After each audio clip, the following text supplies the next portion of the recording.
नमस्कार प्यारे विद्यार्थियों, स्वागत है एक बार आपका मेरे YouTube चैनल राजस्थान अतीत की एक झलक में। और मैं आपके लिए राजस्थान इतिहास से संबंधित पिछले 3 वीडियो बना चुका था। उन वीडियो में हमने बात की राजस्थान शब्द के इतिहास के बारे में और 2 व्यक्तित्व की चर्चा मैं आपसे कर रहा था, जिसमें से एक व्यक्तित्व का अध्ययन मैं आपको पिछली वीडियो में करवा चुका हूँ। वो व्यक्ति थे जॉर्ज थॉमस। और बात कर रहा था मैं आपसे कर्नल जेम्स टोड के व्यक्तित्व के बारे में। और उस व्यक्तित्व के बारे में बात करने से पहले मैंने आपके लिए पिछला वीडियो बनाया कि किस प्रकार से अपने भारत में यूरोपीय जातियों का आगमन हुआ। और उसी वीडियो में मैं कल आपसे चर्चा कर रहा था कि किस प्रकार से प्राचीन काल में विदेशी जातियां निरंतर अपने भारत पर आती रही और आक्रमण करती रही। हमने कल बात की थी दोस्तों कि किस प्रकार से शुरुआत हुई महान सिकंदर के समय से और धीरे धीरे शक, कुषाण, यवन, हुणों के आक्रमण निरंतर अपने भारत देश पर होते रहे। इसके बाद मैंने कल आपसे चर्चा की थी कि किस प्रकार से राजपूत काल आया और उस राजपूत काल में लगभग 500 वर्षों तक इन विदेशी आक्रमणकारियों से हमारे भारत के उन वीर राजाओं ने हमारे इस देश को बचाए रखा था। और इन अरब आक्रमणकारियों का सफलतापूर्वक सामना भी उस समय राजपूत राजाओं के द्वारा किया गया था। इसके बाद हमने चर्चा की कि उस महान घटना की चर्चा की थी, उस महान युद्ध की हमने बात की थी, तो अपने भारत की महान युगांतकारी घटना कहलाता है दोस्तों। और वो युद्ध था इतिहास का तराइन का द्वितीय युद्ध। और इसी युद्ध के साथ इन अरब आक्रमणकारियों ने अपने भारत में साम्राज्य की स्थापना कर दी थी, जिसे हम सल्तनत काल के नाम से जानते हैं। ये सल्तनत काल जो गुलाम वंश के साथ शुरू हुआ 1206 ईस्वी में और चलता रहा निरंतर 1526 ईस्वी तक। समय समय पर अनेक वंश यहाँ पर राज करते रहे। मैंने आपसे बात की थी कि किस प्रकार से गुलाम वंश ने, उसके पश्चात खिलजी वंश ने, तुगलक वंश ने, सैयद वंश ने और लोधी वंश के द्वारा यहाँ अपने भारत पर राज किया गया। इसके बाद हमने चर्चा की थी मुगल साम्राज्य की स्थापना के बारे में। और वो मुगल साम्राज्य की स्थापना की थी दोस्तों बाबर के द्वारा की गई थी। और एक और इतिहास का निर्णायक युद्ध के बारे में मैंने आपसे बात की। वो युद्ध था पानीपत का द्वितीय युद्ध। और उस युद्ध के साथ ही भारत में मुगल साम्राज्य की स्थापना हो जाती है। अब तक तो ये जातियाँ निरंतर अपने भारत में आती रही, कुछ आई और कुछ वापस चली गई और कुछ जातियों ने यहाँ पर रहकर राज भी किया। लेकिन ये लोग शायद अपने भारत की उस विशाल संपदा को इतना नुकसान नहीं पहुंचा पाए थे जितना नुकसान यूरोप से आने वाली उन जातियों ने अपने भारत को पहुंचाया। और उन्हीं यूरोपीय जातियों के बारे में मैंने आपसे पिछले वीडियो में बात की थी और उन कारणों को जानने का हमने प्रयास किया था दोस्तों कि किस प्रकार से क्या कारण रहे थे वो कि यूरोपीय जातियां अपने भारत की ओर आकर्षित हुई। जिसमें से प्रमुख कारण मैंने आपको बताया था यूरोप के अंदर वो घटना जो 1453 ईस्वी में हुई थी कि किस प्रकार तुर्की साम्राज्य ने यूरोप के या उस समय के रोम के कुस्तुनतुनिया या इस्तांबुल जिसे आज हम जानते हैं उस पर अधिकार कर लिया था। और किस प्रकार से इन तुर्कियों ने यूरोप वालों का व्यापार बंद कर दिया था। ये जो भूमि वाला हिस्सा था अपने भारत में, कल मैंने आपसे बात की थी दोस्तों। यदि हम इस नक्शे को देख पा रहे हैं तो मैंने कल आपको बताया था कि यूरोप से केवल यही एरिया, ठीक है, ये एक रास्ता था इन यूरोप वालों का जमीन से होकर अपने भारत तक के आने का। लेकिन रास्ते में रुकावट बना इधर स्थापित तुर्की साम्राज्य। और इन तुर्की साम्राज्य के लोगों ने इन यूरोप वालों के लिए भारत में आने का मार्ग बंद कर दिया था। और किस प्रकार से यूरोप में एक हलचल पैदा हुई और रोम के ही पुर्तगाल जो देश है वहाँ के पुर्तगालियों ने सर्वप्रथम प्रयास किया कि वो यूरोप से भारत तक आने वाले उन जलमार्गों की खोज करे। और ये प्रयास मैंने आपको बताया था कि किस प्रकार से हुआ था। सबसे पहला प्रयास बार्थोलोमेव डियाज ने किया था और किस प्रकार से बार्थोलोमेव डियाज पुर्तगाल से चलते हुए अफ्रीका के इस दक्षिणतम बिंदु तक पहुंचा था। इसके बाद हमने बात की कि किस प्रकार से वो वापस लौट गया था और उसके हाथ असफलता लगी और वो भारत के जलमार्ग को खोज नहीं पाया था। इसके बाद हमने बात की कि किस प्रकार से कोलंबस चला और वो भूले भटके एक नई दुनिया में पहुंच जाता है और खोज कर लेता है दोस्तों 1492 ईस्वी में कोलंबस के द्वारा अमेरिका की खोज की गई, जिसे हम नई दुनिया के नाम से जानते हैं। क्योंकि इस समय से पहले तक इधर वाले व्यक्ति इधर वालों से परिचित नहीं थे और इधर वाले इधर वालों से परिचित नहीं थे। तो इस प्रकार से उत्तरी अमेरिका, दक्षिणी अमेरिका और ऑस्ट्रेलिया जैसे जो द्वीप हैं, महाद्वीप हैं, उन महाद्वीपों को हम नई दुनिया के नाम से जानते हैं। प्रयास फिर सबसे अंत में किया वास्को डी गामा ने और काफ़ी संघर्षों के पश्चात वास्को डी गामा फाइनली 1498 ईस्वी में अपने भारत के दक्षिणतम भाग में एक स्थान है कालीकट बंदरगाह, और उस कालीकट बंदरगाह पर पहुंचा था और यहीं से शुरुआत हो जाती है इन पुर्तगालियों के अपने भारत में आगमन की। तो मैं बात कर रहा था आपसे कि यदि मैं बात करूं आपसे कि सर्वप्रथम यूरोपीय जाति कौन सी थी इसका प्रवेश अपने भारत में हुआ, तो वो जाति थी पुर्तगाली। और यही पुर्तगाली लोग भारत में प्रवेश करते हैं 1498 ईस्वी में और धीरे धीरे आकर अपने भारत के इन समुद्री तटीय क्षेत्रों में अपना व्यापार जमाते हैं। ये जो व्यापार इन्होंने जमाया, ये भारत के पश्चिमी तटीय क्षेत्रों पर जमाया गया इनके द्वारा, और धीरे धीरे ये लोग यहाँ पर व्यापार करने के साथ साथ इन क्षेत्रों पर अधिकार भी कर लेते हैं दोस्तों। ठीक है, कल तक यहाँ तक हम बात कर चुके थे। आज हम वापस अपनी क्लास को आगे बढ़ाते हैं और बात करते हैं कि पुर्तगालियों के बाद वो कौन सी यूरोपीय जाति थी जिसका आगमन अपने भारत में हुआ। तो दोस्तों, हमने यूरोप में या रोम के उस देश का नाम सुना होगा जिसे हम हॉलैंड के नाम से जानते हैं, और हॉलैंड में जो जाति थी उन्हें हम डच के नाम से जानते हैं। और जब इन डचों को पता लगा कि कैसे पुर्तगाली अपने भारत के हिस्सों में जाकर व्यापार करना इन्होंने शुरू कर दिया है एक कंपनी के माध्यम से, तब हॉलैंड के इन्हीं डचों ने अपने हॉलैंड में एक कंपनी की स्थापना की और 1602 ईस्वी में एक कंपनी बनाकर डच लोगों ने अपने भारत में प्रवेश किया। तो मैं यहाँ बात करूँ आपसे दूसरी यूरोपीय जाति कौन थी इसका प्रवेश अपने भारत में हुआ, तो वो जाति थी दोस्तों डच। और ये डच आए अपने भारत में, कहाँ से आए, तो मैं बात करूँ हॉलैंड से अपने भारत की ओर आते हैं और एक कंपनी बनाई इनके द्वारा, जो बनाई गई 1602 ईस्वी में। एक कंपनी की स्थापना इनके द्वारा कर दी गई। धीरे धीरे सारे यूरोप में ये बात फैलने लगी और ये बात इंग्लैंड पहुंची। इंग्लैंड की महारानी को पता लगा कि कैसे पुर्तगालियों ने और डचों ने भारत में व्यापार करना प्रारंभ कर दिया गया है इनके द्वारा। और तब इंग्लैंड की महारानी ने इंग्लैंड के ही व्यापारियों के साथ एक दरबार लगाया, एक मीटिंग की और चर्चा की उनसे कि वो भी भारत में जाकर एक कंपनी की स्थापना करें और भारत में जाकर व्यापार करना शुरू करें। और फाइनली वो दिन आया जब इंग्लैंड की महारानी ने, या यूँ कह दूं कि इन अंग्रेजों ने, दिन था वो दोस्तों 31 दिसंबर का और साल था 1600 ईस्वी का, और ये तय किया इंग्लैंड की महारानी ने स्थिति से हम भलीभांति परिचित हैं। न चाहते हुए भी हम लोग पूरा भारतवर्ष मनाता है स्थिति को नए साल के रूप में, या यूँ कह दें कि आने वाले नए साल का जश्न इस तारीख को 31 दिसंबर को मनाया जाता है।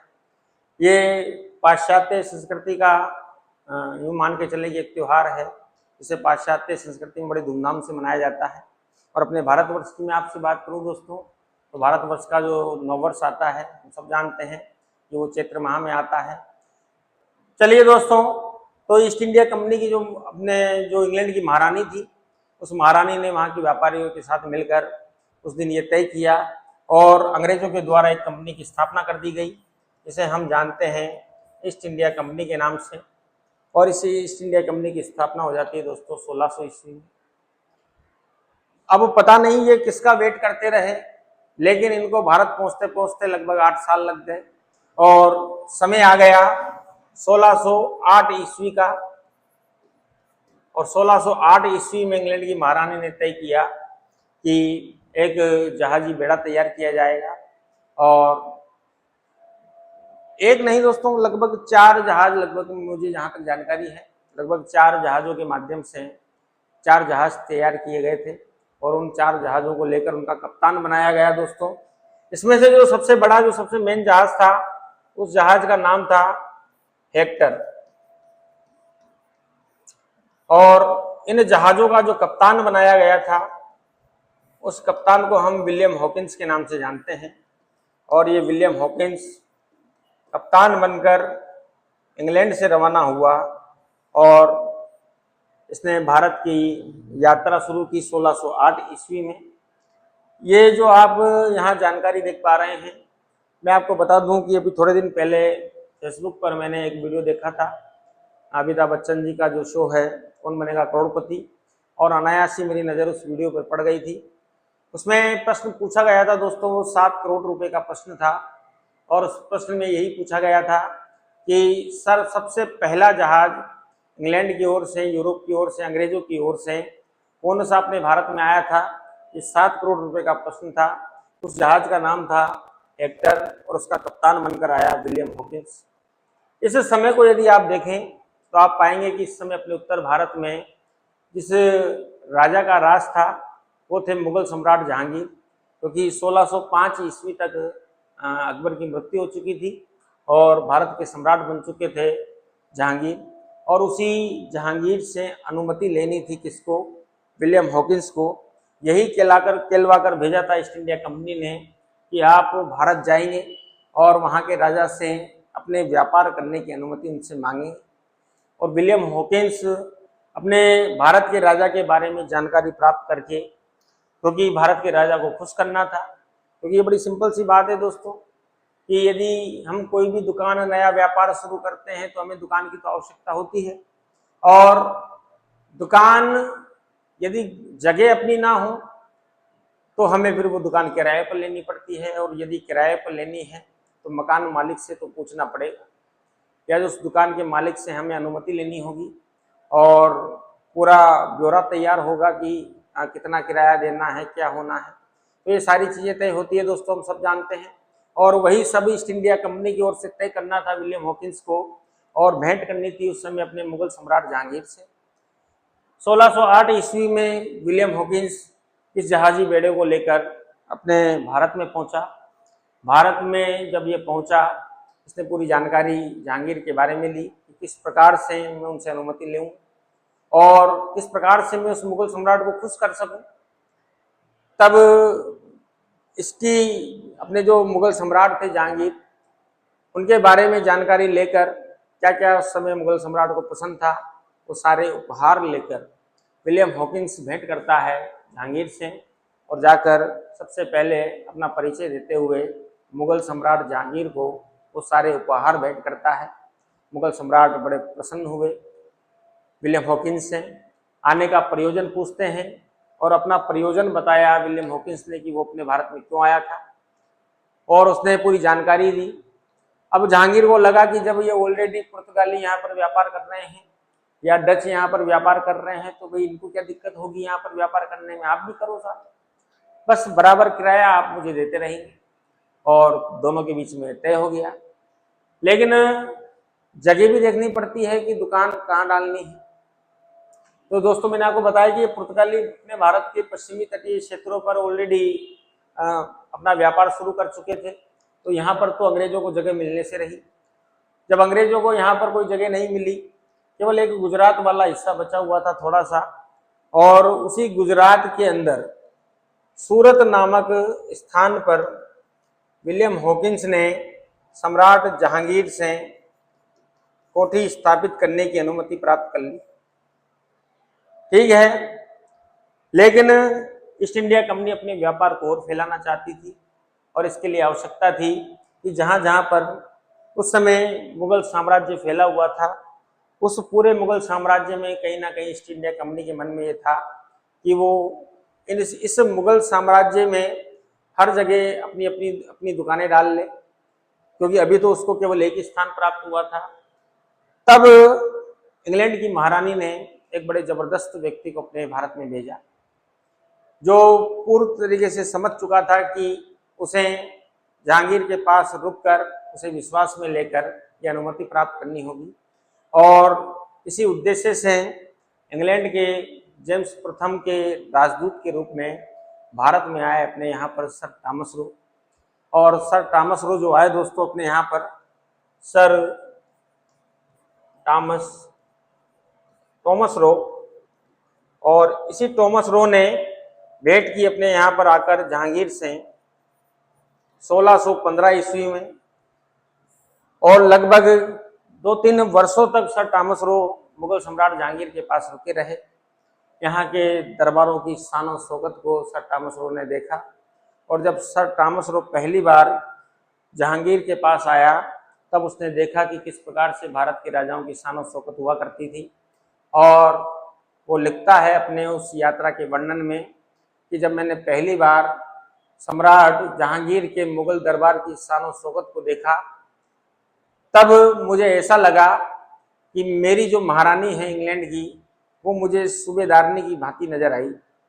यानी कि यहाँ पर तुलना की जा रही है दोस्तों सर थॉमस रो के द्वारा इंग्लैंड की महारानी और अपने भारत के मुगल सम्राट जहांगीर के बीच में। तब जहांगीर के सामने इंग्लैंड की महारानी बिल्कुल सूबेदारनी की तरह नजर आती है। इस प्रकार से सर थॉमस रो 3 वर्ष तक जहांगीर के पास रुका। और यहाँ पर धीरे धीरे जहांगीर को विश्वास में लेकर सर थॉमस रो ने मुगल साम्राज्य के कई स्थानों पर व्यापार करने की अनुमति प्राप्त कर ली। किसने? सर थॉमस रो ने। और यहीं से दोस्तों क्रम शुरू हो गया अंग्रेजों का अपने भारत में व्यापार करने का। अब यहाँ पर अपने ये देखना है कि अंग्रेज किस प्रकार से अपने पूरे भारत पर छा गए थे और कैसे एक छत्र राज्य स्थापित कर लिया था अंग्रेजों ने अपने भारत में। क्योंकि इस समय हम देख पा रहे हैं कि अंग्रेजों के सामने अपने भारत में बहुत सारी चुनौतियां थी दोस्तों। चुनौतियों की यदि मैं बात करूं कि पुर्तगाली ऑलरेडी यहाँ पर आ चुके थे, डच हॉलैंड से यहाँ पर स्थापित हो चुके थे, और अब अंग्रेज यहाँ पर आ चुके थे। तो यहाँ पर यदि कंपेटिटर की बात करें, जो सबसे बड़ा प्रतिद्वंदी अंग्रेजों का इस समय कोई था तो वो यूरोप से आई जो अन्य जातियां थी, पुर्तगाली और डच, जो पहले से ही यहाँ पर स्थापित हो चुके थे। तो कैसे ना कैसे करके अंग्रेजों को पहले इन कंपनियों को यहाँ से भगाना था। और अभी मुगल सम्राट जहांगीर भी बिल्कुल सेंटर में है इस समय उत्तर भारत में। तो इन सब से मुकाबला करना था अभी ईस्ट इंडिया कंपनी को। लेकिन अभी तक कंपनी के सामने बस बड़ी सिंपल सी बात ये रही कि इन अंग्रेजों ने बस केवल अभी इस समय तक इतना ही सोचा था कि अभी उन्हें केवल भारत में व्यापार करना है, अपनी दुकान जमानी है। और कंपनी यही काम आगे कई वर्षों तक करती रही। देखिए दोस्तों, समय आगे बढ़ा। बात कर चुका हूं मैं आपसे कि कैसे 1600 ईस्वी में ईस्ट इंडिया कंपनी की स्थापना हुई। 1608 में पहला जहाजी बेड़ा अपने भारत में आया, हेक्टर नाम का, और विलियम हॉकिंस उसका कप्तान बनकर आया। लेकिन एक बार और प्रयास किया गया इंग्लैंड की महारानी के द्वारा, और सर थॉमस रो आकर भेंट करते हैं सम्राट जहांगीर से।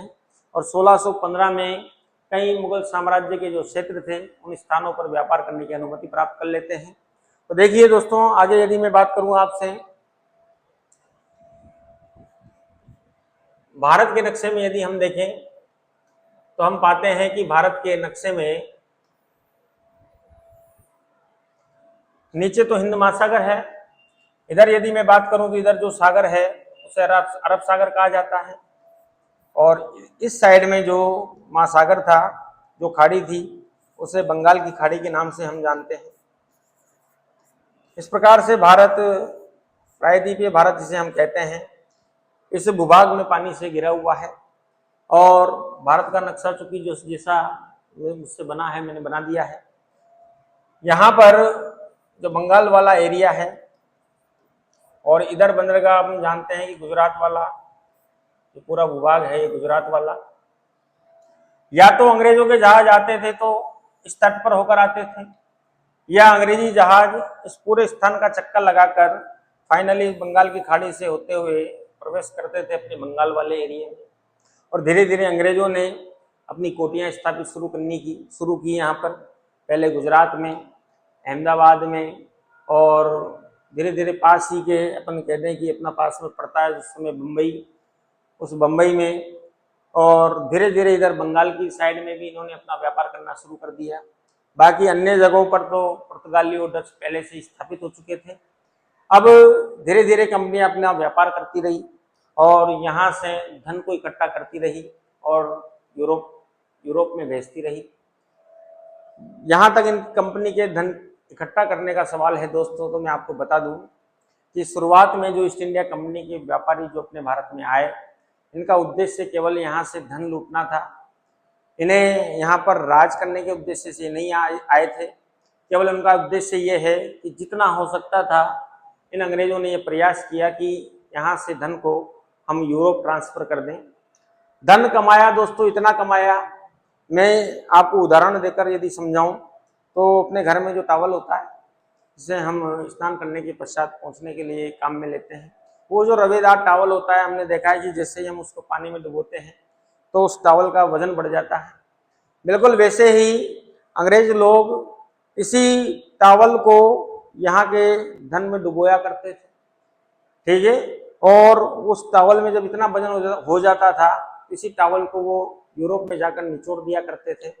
इस प्रकार से इंग्लैंड के जो व्यापारी थे उस समय हमारे यहाँ धन इकट्ठा करते और उस सारे धन को ट्रांसफर कर दिया करते थे यूरोप महाद्वीप में, ठीक है। समय आगे बढ़ता रहा, कंपनी व्यापार करती रही।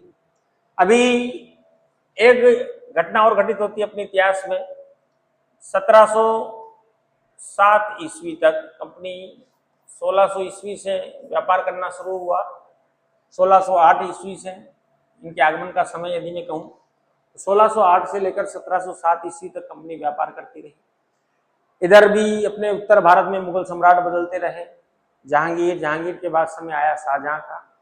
शाहजहां के समय थोड़ी सहूलियत अंग्रेजों को अपने भारत में मिली, व्यापार करने की छूट मिली और तब तक तो अंग्रेजों को कोई दिक्कत नहीं आई। पर जैसे ही राज आया औरंगजेब का, तब औरंगजेब ने इन इंग्लैंड के व्यापारियों के सामने समस्याएं खड़ी करना शुरू कर दिया था। अंग्रेजों को थोड़ी परेशानी होने लगी। जैसे ही औरंगजेब की मृत्यु हुई दोस्तों 1707 ईस्वी में, और जैसे ही अगले अपने मुगल सम्राट, आगे आने वाले जो सम्राट बने, वो बड़े कमजोर सिद्ध हुए भारत के इतिहास में, और उसी कमजोरी का फायदा उठाने की सोची इन अंग्रेज व्यापारियों ने और एक मुगल सम्राट बने दोस्तों। 1717 ईस्वी की घटना मैं आपके सामने लाना चाह रहा हूं। उस समय अपने भारत के मुगल सम्राट हुआ करते थे सम्राट फर्रुखसियर, और कहते हैं कि जैसे ही मुगल साम्राज्य कमजोर हुआ, उस कमजोर मुगल साम्राज्य का लाभ उठाने के उद्देश्य से इन अंग्रेजों ने यह तय किया कि अब कंपनी धीरे धीरे इन अपने व्यापार के क्षेत्र को थोड़ा सा और बढ़ाएगी, और इनका मेन फोकस जो इस समय अंग्रेजों का था वो था इस बंगाल क्षेत्र पर। और अंग्रेज धीरे धीरे चाहने लगे कि भारत के इस बंगाल वाले क्षेत्र पर कैसे ना कैसे करके हम एकाधिकार प्राप्त कर लें। लेकिन इसके लिए जरूरत थी मुगल सम्राट की अनुमति की, और उसी अनुमति को लेने के लिए कुछ अंग्रेजों ने भेंट की उस समय मुगल सम्राट फर्रुखसियर से। फर्रुखसियर से जैसे ही मिलने पहुंचे, दो व्यक्ति पहुंचे, जिसमें से एक व्यक्ति डॉक्टर था जिसका नाम था विलियम हैमिल्टन। ये एक डॉक्टर भी उन अंग्रेजों के साथ पहुंच जाता है दोस्तों मिलने सम्राट फर्रुखसियर से। और जैसे ही वो अंग्रेज सम्राट फर्रुखसियर से मिले, तब उन्होंने पाया कि सम्राट फर्रुखसियर इस समय बीमार थे। क्योंकि डॉक्टर साथ में था उस समय अंग्रेजों के, तब इस हैमिल्टन नामक डॉक्टर ने इलाज किया सम्राट फर्रुखसियर का, और सम्राट फर्रुखसियर जैसे ही स्वस्थ हुए उस डॉक्टर के इलाज से, तब बड़े प्रसन्न हुए अंग्रेजों से सम्राट फर्रुखसियर। और इसी सम्राट फर्रुखसियर ने दोस्तों बड़ा खुश हुआ, और खुश होकर इन अंग्रेजों को इसी बंगाल में व्यापार करने की अनुमति इन्हें प्रदान कर दी थी। केवल छोटी मोटी शर्त तो यही थी कि बस अंग्रेजों से कह दिया फर्रुखसियर ने कि आप सालाना मुझे 3000 रुपये वार्षिक कर के रूप में या किराए के रूप में कह दें, आप मुझे देंगे, और आप इस बंगाल में अपना व्यापार खुले तौर पर आप अपनी कोठियाँ स्थापित कर सकते हैं, अपना व्यापार जमा सकते हैं। और धीरे धीरे दोस्तों अंग्रेजों ने इस बंगाल में न जाने कितनी फैक्ट्रियाँ खोली और न जाने कितनी कोठियाँ स्थापित कर ली। धीरे धीरे अंग्रेजों के द्वारा यहाँ पर किले वगैरह भी धीरे धीरे हम देखते हैं कि आगे किले भी बनवाए थे अंग्रेजों ने यहाँ पर, जिसे हम विलियम फोर्ट के नाम से भी जानते हैं। तो यहाँ पर इस प्रकार से बंगाल पर धीरे धीरे अंग्रेजों का प्रभाव बढ़ने लगा। और उस समय की यदि मैं बात करूं तो इस समय यहाँ बंगाल के जो नवाब हुआ करते थे उनका नाम था सिराजुद्दौला। और ये सिराजुद्दौला 1756 ईस्वी में बंगाल का नवाब बना। और जब ये नवाब बना सिराजुद्दौला, तब सिराजुद्दौला ने देखा कि किस प्रकार से ये जो अंग्रेज थे वो बंगाल के क्षेत्र पर अधिकार करते जा रहे थे। ऐसे समय में सिराजुद्दौला ने इन पर पाबंदियां लगानी शुरू की अंग्रेजों के ऊपर। और अंग्रेजों के ऊपर जब पाबंदियां लगानी शुरू की, तब अंग्रेजों ने अपनी पूरी सेना को बुलवाकर एक अभियान चलाया सिराजुद्दौला के खिलाफ। और इतिहास का एक बड़ा फेमस युद्ध हुआ दोस्तों अंग्रेजों का नवाब सिराजुद्दौला के साथ, जिसे हम प्लासी के युद्ध के नाम से जानते हैं। युद्ध हुआ दोस्तों प्लासी का युद्ध, और ये युद्ध लड़ा गया था 1757 ईस्वी। ये युद्ध हुआ दोस्तों, अंग्रेजों के अधिकारी हुआ करते थे, सेनापति हुआ करते थे रॉबर्ट क्लाइव,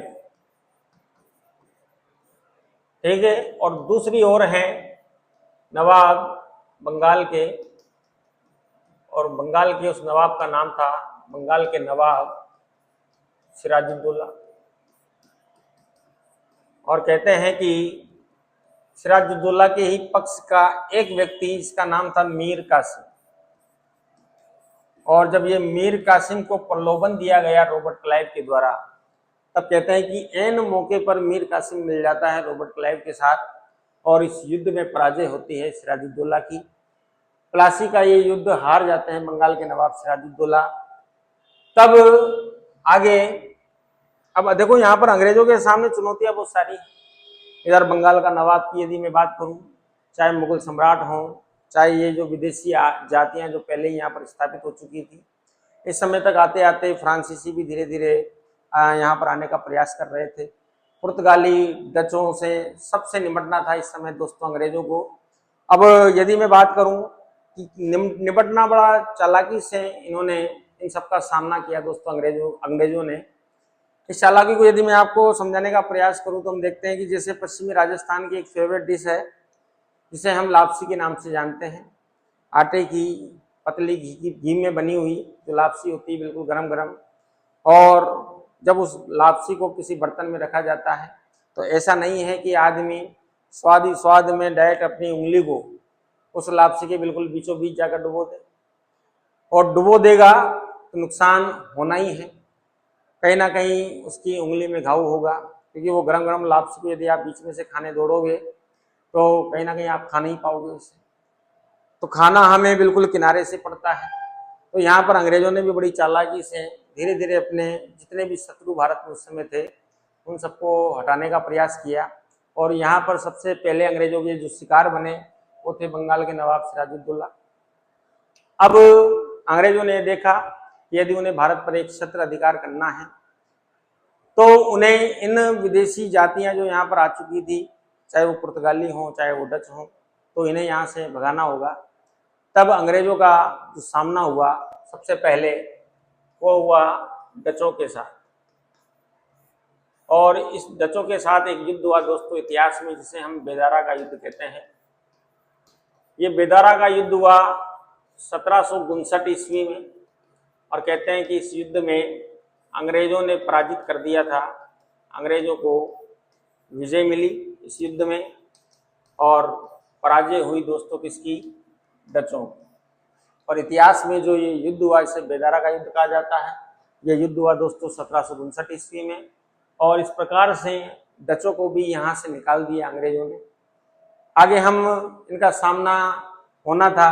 इस समय फ्रांसीसी भी अपने यहाँ पर स्थापित होने का प्रयास कर रहे थे। तब अंग्रेजों का अगला सामना हुआ फ्रांसीसियों से, क्योंकि अंग्रेजों को फ्रांसीसियों को भी बाहर निकालना था। तो इतिहास में दोस्तों इन फ्रांसीसियों के साथ, फ्रांसीसी जो थे अपने भारत में, इनके साथ दोस्तों एक युद्ध हुआ जिसे हम वांडी वाश का युद्ध कहते हैं। और ये वांडी वाश का युद्ध 1760 ईस्वी में हुआ। और इस युद्ध में भी किसकी विजय हुई, तो हम पाते हैं कि इस युद्ध को जीता, अंग्रेजों की विजय इस युद्ध में होती है और अंग्रेजों ने इन फ्रांसीसियों को भी अपने भारत से निकाल दिया। इस प्रकार से धीरे धीरे इन अंग्रेजों ने अपने भारत से अपने इन दुश्मनों को एक एक करके निकालना शुरू किया। चाहे बंगाल के नवाब की बात हो, चाहे डचों की बात हो, चाहे फ्रांसीसियों की बात हो, इस समय तक आते आते अपने इन दुश्मनों को कम कर चुके थे अंग्रेज अपने भारत में। आगे मैं यदि बात करूं तो देखो, बंगाल का नवाब अंग्रेजों ने बना दिया था मीर कासिम। इसको यही कहकर मिलाया गया था अंग्रेजों के द्वारा अपनी टीम में कि जैसे ही सिराजुद्दौला को हम पराजित कर देंगे तब हम बंगाल का नवाब आपको बना देंगे। और इस प्रकार से बंगाल का नवाब बन जाता है मीर कासिम। बात है दोस्तों 1764 ईस्वी की, और अपने इतिहास का एक बड़ा निर्णायक युद्ध हुआ जिसे हम बक्सर का युद्ध कहते हैं। युद्ध हुआ दोस्तों बक्सर का। ये युद्ध हुआ, एक तरफ तो हैं अंग्रेज और दूसरी तरफ थे बंगाल का मीर कासिम। ठीक है। अब मीर कासिम यहाँ पर ये सब लोग ये महसूस कर पा रहे थे इस समय, मीर कासिम को भी ये महसूस हुआ कि अकेले से तो पार पड़नी नहीं थी अंग्रेजों की, मीर कासिम की। तब इसने संपर्क किया मुगल सम्राट, और उस समय जो मुगल सम्राट थे उनका नाम था शाह आलम द्वितीय। अब देखिए दोस्तों, यहाँ आप देख पा रहे हैं कि बंगाल के नवाब ने सहायता मांगी किससे, शाह आलम द्वितीय से। और जो मेन शत्रु बचे हुए थे, एक तो मुगल सम्राट जो इस समय बड़ा कमजोर हो चुका था। हमने बात की कि कैसे औरंगजेब के पश्चात अपने भारत में जितने भी मुगल सम्राट बने वो सब कमजोर हो गए थे। तो यहाँ पर देखो, मुगल सम्राट, बंगाल का नवाब, इन सब ने मिलकर युद्ध किया दोस्तों अंग्रेजों से। इसको इतिहास में कहा गया बक्सर का युद्ध। और ये बक्सर का युद्ध हुआ 1764 ईस्वी में। और फाइनली इस युद्ध में भी जीत हुई किसकी दोस्तों, अंग्रेजों की। और इस प्रकार से इतिहास का बड़ा निर्णायक युद्ध हुआ। और अब अंग्रेजों के सामने इनके जो जितने भी शत्रु थे, चाहे वो पुर्तगाली हों, चाहे वो डच हों, चाहे वो फ्रांसीसी हों, या फिर बात करूं बंगाल के नवाब की, या बात करें मुगल सम्राट की, एक एक करके अंग्रेजों ने अपने इन सभी शत्रुओं सब शत्रुओं पर विजय प्राप्त कर ली थी। और अंग्रेजों का अब बिल्कुल रास्ता साफ हो गया अपने भारत के अंदर। और इन अंग्रेजों ने धीरे धीरे भारत के जिस हिस्से पर एकाधिकार प्राप्त कर लिया वो था बंगाल। और इस बंगाल पर ना तो अब अंग्रेजों से कोई टैक्स लेने वाला बचा था, क्योंकि लगभग भारत की समस्त शक्तियां इस समय पराजित हो चुकी थी, चाहे वो मुगल सम्राट हों, चाहे वो बंगाल का नवाब हो, चाहे ये दूसरी अन्य विदेशी जातियां हों। तो देखते हैं हम दोस्तों, मैं आपको बताना चाह रहा था इस वीडियो में कि कैसे अंग्रेजों की बनाई हुई ईस्ट इंडिया कंपनी का आगमन अपने भारत में हुआ, कैसे इस ईस्ट इंडिया कंपनी ने यहाँ पर व्यापार शुरू किया, कैसे अपने व्यापार को जमाया, और कैसे धीरे धीरे अपने दुश्मनों का सफाया किया अंग्रेजों ने। और भारत में राज करने का जो इनका जो समय है वो लगभग इसी समय से माना जाता है। अब तक तो कंपनी व्यापार करती रही, लेकिन अब धीरे धीरे अंग्रेजों को लगने लगा, जब अंग्रेजों ने यहाँ के राजाओं की स्थिति को देखा, उनकी राजनीतिक दुर्बलता को देखा कि यहाँ के राजा आपस में लड़ते रहते हैं, तब अंग्रेजों ने इस बात का फायदा उठाया दोस्तों। और अब अंग्रेजों ने ये तय कर लिया था कि धीरे धीरे वो बंगाल से भारत के संपूर्ण क्षेत्र पर राज करेंगे। और अब उनकी जो नीति थी अब तक व्यापार करने की, पहले नीति बस यही थी दोस्तों कि उन्हें व्यापार करना है, उन्हें भूमि नहीं चाहिए। लेकिन अब उन्होंने अपनी नीति को बदला और अब उनकी नीति हो गई थी, नहीं भूमि हमें चाहिए, हमें अब यहाँ पर व्यापार नहीं करना है। और वो भारत पर अब ये सोचने लगे कि किस प्रकार से भारत पर राज किया जाए। तो दोस्तों, आज की क्लास में केवल इतना ही, और आज मैंने आपको समझाने का प्रयास किया। मिलते हैं दोस्तों अगली क्लास में, और अगली क्लास में हम देखेंगे कि कैसे ईस्ट इंडिया कंपनी को जरूरत पड़ी कर्नल जेम्स टोड की। और धीरे धीरे मैं आपको उसी विषय पर लेकर आ रहा हूँ, जोड़ते हुए राजस्थान के इतिहास की बारीकियों की चर्चा करते हुए। जुड़े रहिए आप सब लोग मेरे साथ, मेरे इस यूट्यूब चैनल राजस्थान अतीत की एक झलक में। लाइक करते रहिए, सब्सक्राइब करते रहिए दोस्तों, मिलते हैं अगली क्लास में। धन्यवाद। जय हिंद, जय भारत।